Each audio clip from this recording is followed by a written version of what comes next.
Welcome to the Unstuck Podcast. I'm your host, Drew Koss. Have you ever thought to yourself, what if people actually don't like me? What if they don't like my offer? What am I going to do?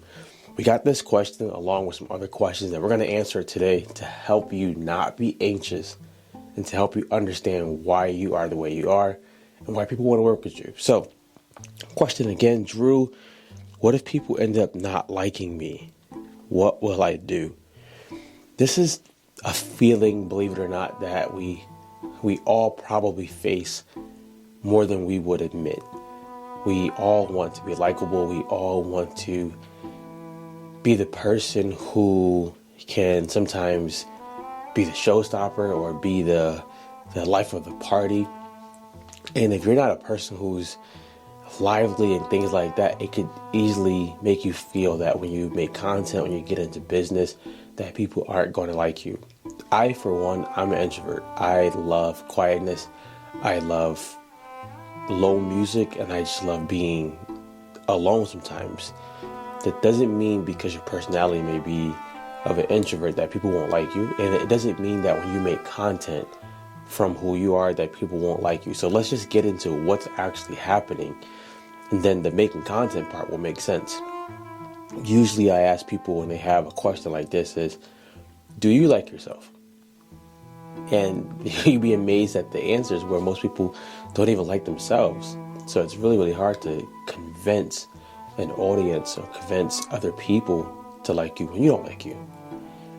And I asked them to point out the things that you do like about yourself. If it's physical, if it's mental, if it's spiritual, point those things out. And you'd be amazed how somebody else is drawn towards the same thing that you're drawn towards. We oftentimes get into a place of comparing ourselves so much that we don't realize we're great people without having to be the same as somebody else. So here are some actionable things that you can do to see if someone actually likes you when it comes to content. Put out everything that you want. There's no right or wrong. You're trying to see how you feel making the content. You're trying to see what type of people are going to be gravitating towards it. Whenever you are putting out content, if you're doing it for a business, you want to be talking about the solutions that your business gives. You want to be talking about the problems that people have that they may not know about. How you do the content is usually the thing that people are worrying about. Yes, I'm going to always say go video first, but you can put carousels, you can put posts, you can put blogs, you can put whatever you want on it. I wouldn't judge if they like it based on if they actually go hit the like button. But I would judge it based on, are they viewing it? Are they engaging with it? And heck, you can even ask people, is this the type of content you guys like? The danger with that is if you only make it for them only and you don't enjoy some of it, you're going to be pulling from a deficit. The other part of why I tell people or tell entrepreneurs who are putting out content in business, if you worry only if they like you and you don't like you, there's always going to be like some tension or some war when you put out content. None of it is going to flow. None of it's going to feel authentic. It's going to feel like you're becoming somebody else. Like, it would be crazy if I tried to be Myron Golden right now. He's a great, I love Myron Golden with a deep passion, love him. But I'm not him, so I can't do things how he does. I can't do content how he does. If you like you and you're putting content out from an authentic place for your business, then that's all you can do. You can get better at how you do the content, but it just needs to flow from you. So rather than worrying about, do people like you, do you like you?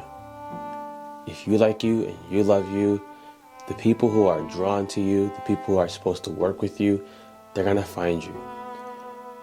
Allow yourself to take the pressure off of needing to show up perfect, right? Needing to be perfect on camera. I remember one time, this was so bad.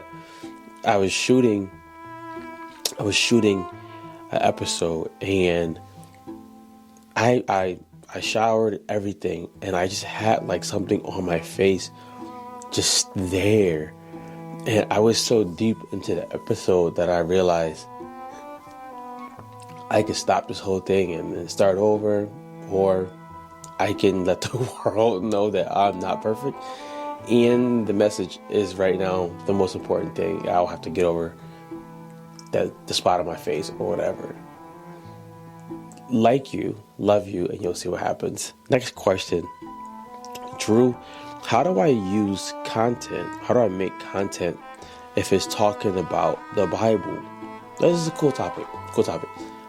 How do I make content if it's talking about the Bible? Well, I'll ask the question first. Are you making content to get people to read the Bible, or for you to just let them know that you know about the Bible? Two different angles. I'll go with the first angle. If you're making the content to maybe teach, educate, encourage them, empower them, I would share the scripture. I would share a story that goes with the scripture, maybe a personal story or the story that you're reading from, depending on the passage. And then I would ask inviting questions. So let's just say I was reading one of my favorite scriptures. It's Philippians 4:6. Be anxious for nothing, but in everything by prayer and supplication with thanksgiving, let your requests be made known unto God. And I would go right into a story. I remember the time I was so anxious about this happening. I remember the time I was so anxious, honestly, about leaving my job. I was so anxious about leaving my church. I was so anxious about this transition. I would go into a personal story to pull them in. But I would keep the personal story short, and I would be inside of the story asking them questions. Have you ever felt that same exact way? Have you ever faced something that's similar? Bill Johnson is someone who makes content just through him preaching. And if you realize, the reason why his audience is so captivated is he's always weaving in personal stories and going right back to the Bible. So it keeps people very, very interested. It's actually a tactic of Jesus when he taught in parables. He told stories to keep their interest, and then he brought in like the gems and the jewels of the gospel. So I would literally use your scripture, use personal stories, and ask questions about the scripture that raises questions, because you want engagement. With content, you want people to engage. You want to be solving a problem. You don't want to just get likes and people not say anything. You want them to engage. Now, the thing I see people do that may not get the right attention is when they talk about the Bible, even if it's something that's judgment or something that's not as good, you can do it in love. You don't have to come on the screen and just be daggering people and all of that. You can do it in love, and you can do it so tactful. I've had people rebuke me and do it in so much love that afterwards I was like, I think I just got rebuked. I'm pretty sure. I just got rebuked, and I'm smiling, and I don't know why. So that's how I would use it. I also would use the Bible in a lot of short form to raise some controversial topics. Now, if you raise controversial topics, have your answers prepared. Don't get on there and ask questions that you are not equipped or ready to answer, because controversial topics will have people come from different walks of life, different belief systems, just so many different things that if you're not careful, you'll have a mess. The last question is, this is one that I get often. Drew, should I really start a podcast? Is it worth it? I'm always going to say yes.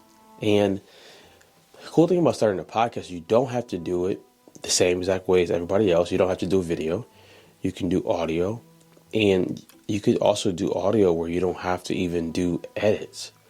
You can also do audio when you don't have to do it for a long time. You guys may have heard me say it before, but one of my favorite podcasts, Justin Sua, none of his episodes are longer than 5 minutes. They're like 5 minutes long, and he puts out, I think, two a week. Simple, right? You don't see his face, so I'm pretty sure he's probably just literally getting in front of a mic whenever he has a chance, He's recording. I remember one time he was talking about recording in a closet. But he gets out there and he records it. The cool part is that you have a library of your own growth. And if people ever wanted to hear more from you and learn from you, it's really, really cool being like, hey, go check out my podcast. For some reason, when you say that, people automatically think like you got the sauce. But people have something to go to listen to learn from for you. And it doesn't take a lot. Most podcast hosts are free. You can get a mic or not a mic and just record. You could take your phone, go into voice memo, talk every day, and then let that just be your podcast. All of those things, guys, I'm rooting for you. Feel free to keep asking questions. Get unstuck, guys, and go be great.